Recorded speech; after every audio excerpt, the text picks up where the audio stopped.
Wizara ya Ulinzi ya Urusi inadai kuwa mifumo ya ulinzi wa anga iliharibu na kukatiza droni 60 za Ukraine usiku kucha.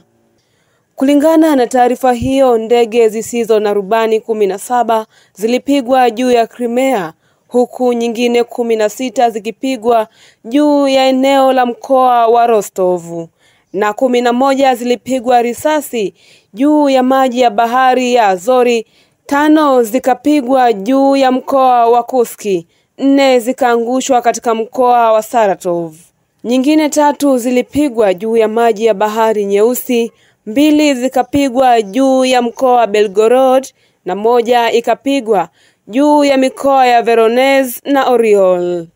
Siku moja kabla, Wizara ya Ulinzi ya Urusi ilitangaza kuwa ndege 15 zisizo na rubani za Ukraine zilidunguliwa usiku kucha wa kuamkia leo.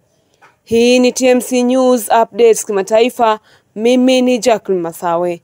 Endelea kutufuatilia kwa kusubscribe, kulike, kucomment pamoja na kushare ili wa kwanza kupata taarifa zetu pindi tunapozipakia hewani.